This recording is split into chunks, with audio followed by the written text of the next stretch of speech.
Kembali lagi bersama saya Rehana Aprilia, dan di video kali ini saya akan membahas mengenai pembelajaran grammar, yaitu terkait dengan participle, gerund, dan infinitive.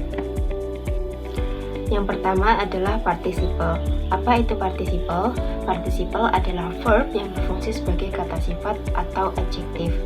Participle sendiri ada dua ya teman-teman. Yang pertama ialah present participle atau verb plus ing.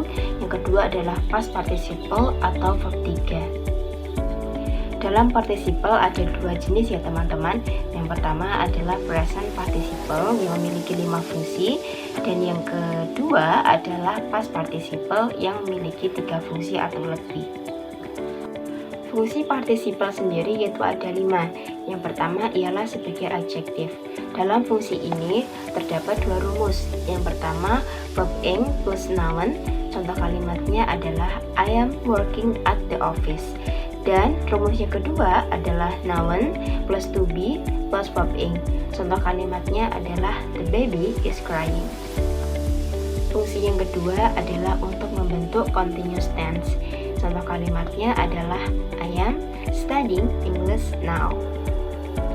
Fungsi yang ketiga adalah sebagai penyerta kata tertentu. Rumusnya adalah subject plus verb of perception plus object plus verb ing. Contoh kalimatnya adalah I saw him running in the park. Fungsi yang keempat adalah sebagai pengganti atau pemendekan anak kalimat yang diawali dengan kata sambung when atau will.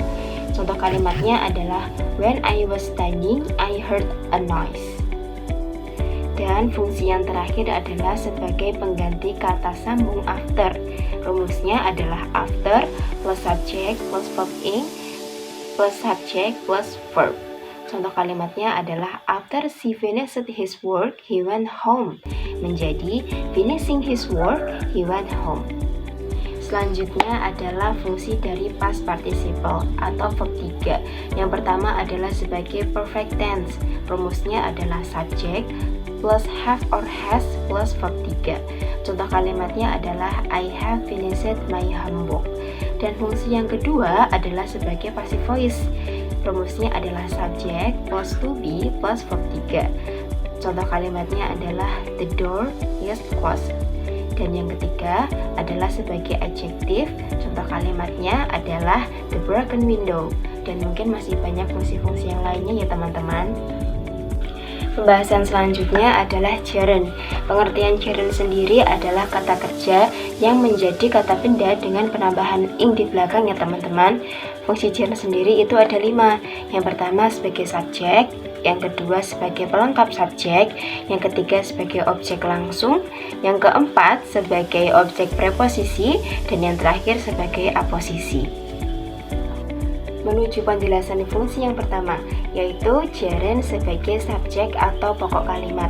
Contoh kalimatnya adalah reading is my hobby. Dan fungsi kedua adalah gerund sebagai pelengkap subjek. Contoh kalimatnya adalah my favorite thing is watching movies. Dan yang ketiga, gerund sebagai objek langsung atau objek dari kata kerja.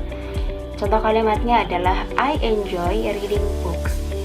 Yang keempat atau fungsi yang keempat itu adalah gerund sebagai objek preposisi atau objek setelah kata depan. Contoh kalimatnya I am good at drawing.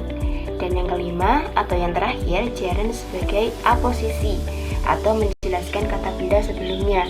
Contoh kalimatnya adalah my hobby, reading, makes me relax. Pembahasan yang terakhir atau yang ketiga adalah infinitive.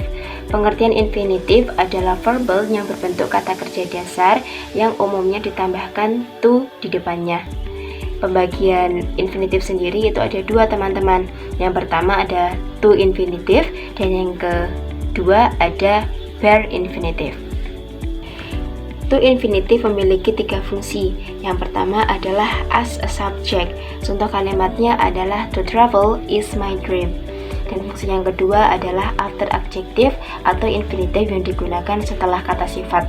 Contoh kalimatnya adalah to study English is important. Dan fungsi yang ketiga yaitu sebagai after contained verb yang digunakan sebagai kata kerja tertentu. Contoh kalimatnya adalah She decided to study. Selanjutnya adalah bare infinitive. Bare infinitive ini memiliki dua fungsi teman-teman. Yang pertama adalah sebagai after modals. Modals di sini ya antara lain mungkin can, might, must, should, will, dan lain sebagainya. Contoh kalimatnya adalah you should study harder for the exam. Dan fungsi kedua adalah after let, help, make. Contoh kalimatnya adalah please let me go. Perbedaan to infinitive dan bare infinitive yaitu terletak pada struktur sintaksisnya dan penggunaan atau kapan mereka digunakan. Dan demikianlah penjelasan singkat mengenai 3 materi yang sangat penting dalam grammar, participle, gerund, dan infinitive. Semoga bermanfaat dan terima kasih. See you next time.